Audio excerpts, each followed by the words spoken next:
अन्य विद्यालयों के बच्चे और आप में यही एक अंतर है, इसलिए आप अनुशासित रहें।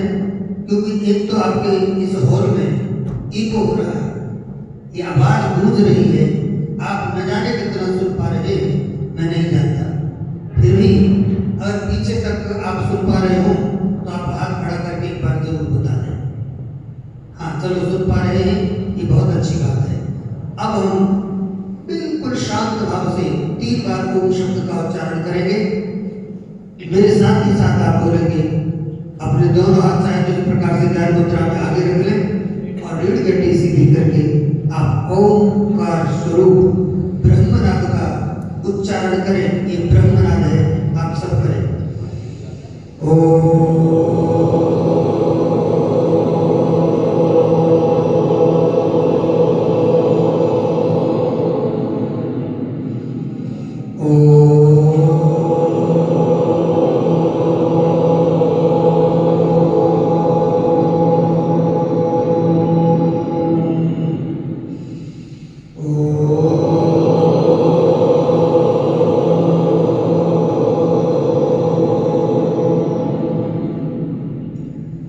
स्वस्तिनः इंद्रो बृहस्पतिः स्वस्तिनः पूषा विश्ववेदाः स्वस्तिनस्तार्क्ष्यो अरिष्टनेमिः स्वस्तिनो बृहस्पतिर्दधातु।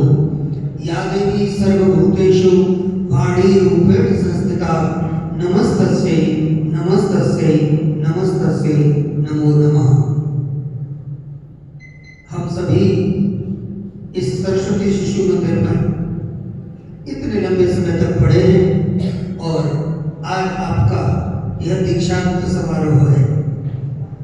आप हमेशा याद रखना कि मनुष्य जीवन की जो यात्रा है इसका एक बहुत बड़ा उद्देश्य है। हमारी भारतीय शिक्षा पद्धति में शिक्षा का महत्व इसीलिए है क्योंकि शिक्षा हमको एक आदर्श मानव बनाती है। शिक्षा हमको पात्रता प्रदान करती है, योग्य बनाती है। शिक्षा हमको नैतिक बनाती है। जीवन में नैतिकता का महत्व आप शिक्षा के माध्यम से समझते हैं। हमारे शास्त्र कहते हैं सा विद्या या विमुक्ति। विद्या वह है जो आपको मुक्त करे। किससे मुक्त करे? आपकी भाषा में आपको समझना चाहिए कि विद्या वह है जो आपको अज्ञान से मुक्त करे। किससे मुक्त करे? अज्ञान से। विद्या वह है जो आपको कुसंस्कारों से मुक्त करे। विद्या वह है जो आपको अहंकार से मुक्त करे। जितनी भी बुराइयां हैं उन सब से मुक्त करके आपके अंदर ज्ञान का प्रकाश करे। इसलिए हम कहते हैं असतो मा सद्गमय तमसो मा ज्योतिर्गमय मृत्योर्वा अमृतम गमय। कहते करें अर्थ क्या है? असतो मा सद्गमय। हम असत्य से सत्य की ओर चले, आगे बढ़े। किधर चले? सत्य की ओर। असत्य के मार्ग को छोड़ करके सत्य के मार्ग पर आरूढ़ करने वाली कोई वस्तु आपके पास है तो ये शिक्षा ही तो है। तम सोमा ज्योतिर्गमय। हम अंधकार से प्रकाश की ओर आगे बढ़े। अंधकार क्या है? अंधकार मतलब अज्ञान। ठीक, तो आपको उस अज्ञान रूपी अंधकार से ज्ञान रूपी प्रकाश की ओर ले जाने वाला अगर कोई माध्यम है उसी को तो शिक्षा कहते हैं, उसी को तो विद्या कहते हैं। असतो मा सद्गमय तमसो मा ज्योतिर्गमय। और फिर कहा मृत्योर्मा अमृतम गमय। क्या कहा? मृत्योर्मा अमृतम गमय। इस श्लोक में बहुत प्यारी प्रार्थना है कि हम मृत्यु से अमृत की ओर आगे बढ़े, अमरता की ओर आगे बढ़े। ये हमको ज्ञान कौन देगा? शिक्षा देगी। किसके माध्यम से मिलेगा ज्ञान? शिक्षकों के माध्यम से मिलेगा, गुरु के माध्यम से मिलेगा। इसलिए इस धरती पर प्रथम गुरु उसका नाम है, बताइए प्रथम गुरु का नाम बताइए, आप बताओ। धरती पर प्रथम गुरु कौन है? जोर से बोलो। धरती पर प्रथम गुरु माँ है, क्योंकि माँ हमारी अंगुली पकड़ करके हमको चलना सिखाती है। माँ हमको अपनी गोद में बिठा करके भोजन कराना सिखाती है, बोलना सिखाती है, सब कुछ माँ सिखाती है पहले, और थोड़ा सा आपको तैयार करके फिर विद्यालय में भेजती है, और फिर आपको आपके सब्जेक्ट की जो नॉलेज है उसको देते हैं आपके गुरुजन। तो सरस्वती शिशु मंदिर पूरे देश में मैंने एक अखिल भारतीय छात्र जागरण अभियान चलाया था करीब 8 वर्ष, जिसमें करीब 5000 स्कूल और कॉलेजों में मैं बच्चों के बीच में गया और बच्चों को संस्कार का उपदेश दिया। कुल मिलाकर के ये है कि सरस्वती शिशु मंदिर भारतवर्ष में एक ऐसी संस्था है, ध्यान देना, जो कि शिक्षा के साथ साथ संस्कार भी देती है। ठीक,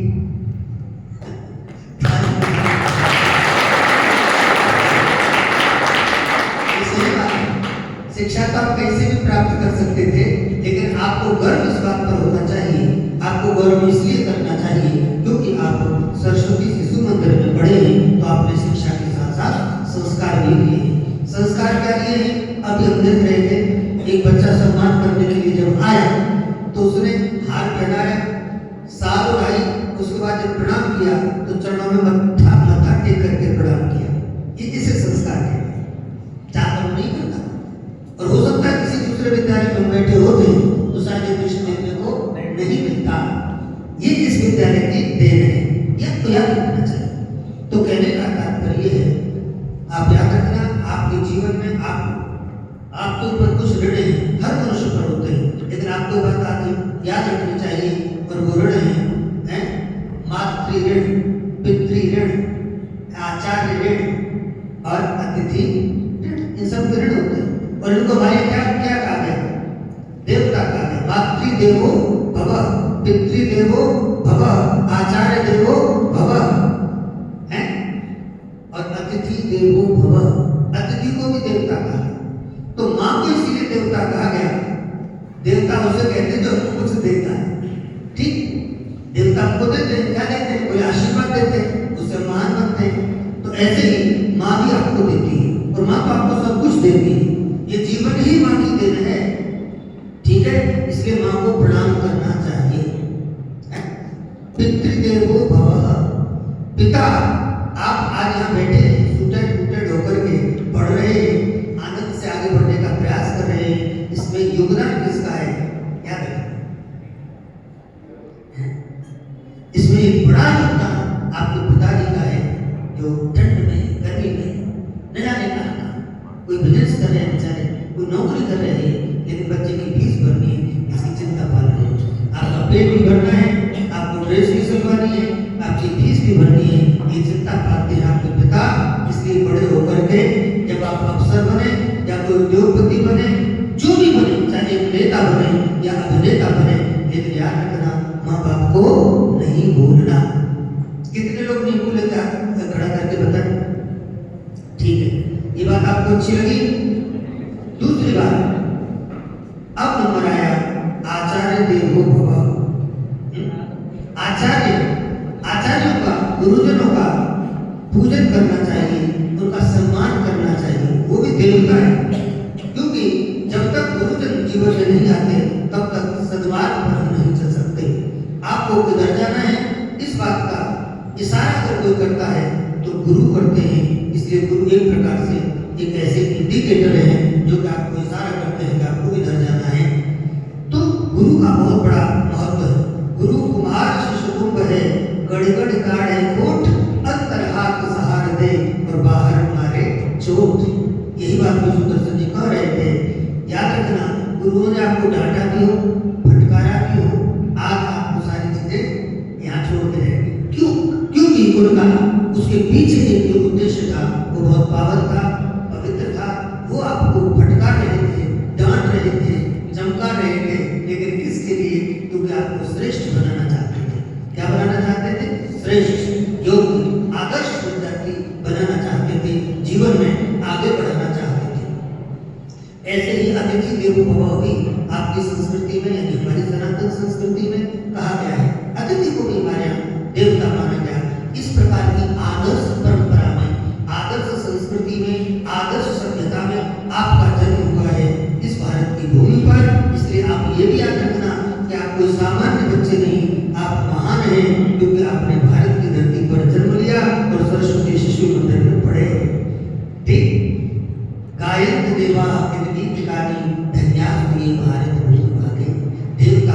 इसी भारत की धरती पर जन्म लेने के लिए तरसते हैं, प्रार्थना करते हैं, याचना करते हैं। सारे अवतार भगवान के भारत की भूमि पर हुए। भगवान राम का अवतार कहाँ हुआ बताइए? कहाँ? राम जी कहाँ पैदा हुए, प्रकट हुए? हाँ, शायद अवतार नहीं समझ पाएंगे। हाँ, अयोध्या में पैदा हुए, ठीक है कि नहीं?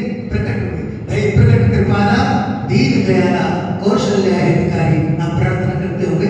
तो भगवान राम अयोध्या में प्रकट हुए। अयोध्या कहाँ आती है? उत्तर प्रदेश, भारत में। भगवान कृष्ण कहाँ प्रकट हुए? मथुरा कहाँ आता है? दोनों उत्तर प्रदेश में आते हैं, इसलिए तो उसे उत्तर प्रदेश के कहते हैं, ठीक है? अच्छा, ये दोनों पूर्ण अवतार थे। ऐसे तो 24 अवतार हमारे यहाँ, लेकिन दो पूर्ण अवतार भगवान श्री राम और भगवान श्री कृष्ण दोनों भारत की धरती पर प्रकट होते हैं। इसलिए कहने का अर्थ ये है कि हम अपने ऊपर गर्व करें, अपनी संस्कृति के ऊपर गर्व करें, अपने धर्म के ऊपर गर्व करें। ठीक, कभी भी भूल करके भी इधर उधर हमारा ध्यान नहीं जाना चाहिए। वर्तमान समय में विद्यार्थियों के अंदर सबसे बड़ी जो समस्या है वो यह है कि विद्यार्थी पढ़ते पढ़ते कोई नशे का शिकार हो जाते हैं। अपने को जीवन में नशे का शिकार नहीं बनना। दूसरी बात, अपने को आपकी जो दोस्ती है, जो मित्रता है, जो आपका फ्रेंड सर्कल है, उसमें ये याद रखना है कि आपको किससे दोस्ती करनी है, किससे नहीं करनी है। ये विवेक आपके पास नहीं होगा तो आप जीवन में प्रोग्रेस नहीं कर पाएंगे, अपने टारगेट को प्राप्त नहीं कर सकते। तो इसलिए याद रखना, संघ का बहुत बड़ा असर पड़ता है। मैं आपको एक छोटा सा उदाहरण दे तो आपको जीवन भर याद रहेगा, ठीक है? दो तोते थे, तोता समझते हैं आप?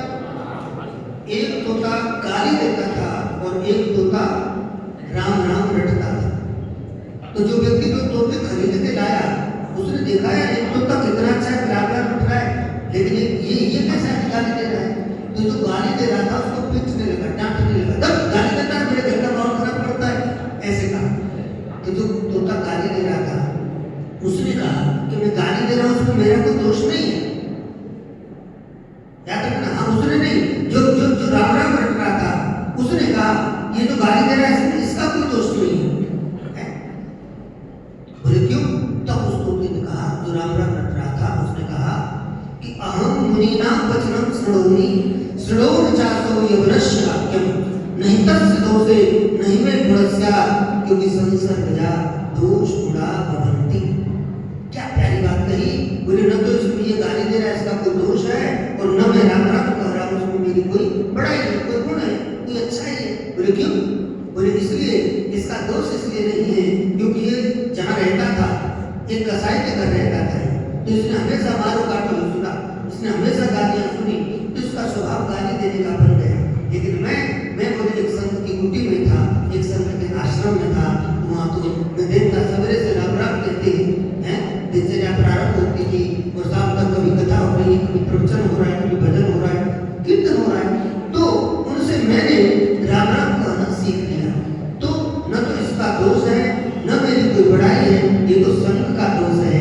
इसलिए संघ अच्छा तो जीवन अच्छा है। इसलिए इस बात को ध्यान रखना, संघ अच्छा रखना, क्योंकि ये तो आपके जीवन की जो एक यात्रा है, या तो कहिए कि एजुकेशन के डिपार्टमेंट आपकी जो एक कोई भी जो भी आपका एम होगा, एक टारगेट होगा, एक मंजिल होगी, उसको प्राप्त करने के लिए आप आगे बढ़ रहे हैं। एक सीढ़ी फिर आप आगे बढ़ेंगे, आगे की क्लास हो जाएंगे। लेकिन याद रखना इस चीज को जो मैं आप दे रहा हूँ कि आपको आगे बढ़ाने में, यहाँ तक लाने में और आगे ले जाने में जिन जिन लोगों का सहयोग है उनका एहसास कभी मत भूलना, एहसास फरामोश नहीं बनना, तब आप जीवन में आगे बढ़ेंगे।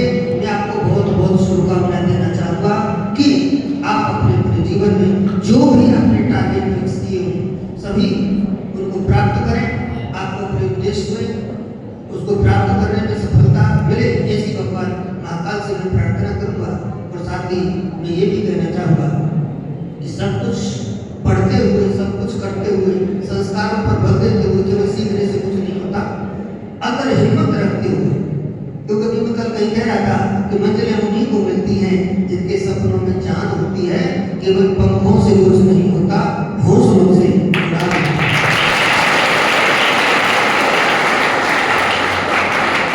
हिम्मत रखते हुए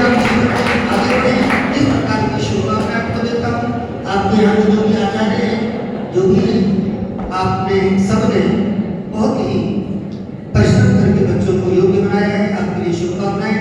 और मैं कहूँगा कि आपको इस बात का गर्व होना चाहिए कि आप मध्य भारत का ऐसा पहला ये विद्यालय है जिसमें आप पढ़ते हो, सबसे बड़ा विद्यालय है। ठीक,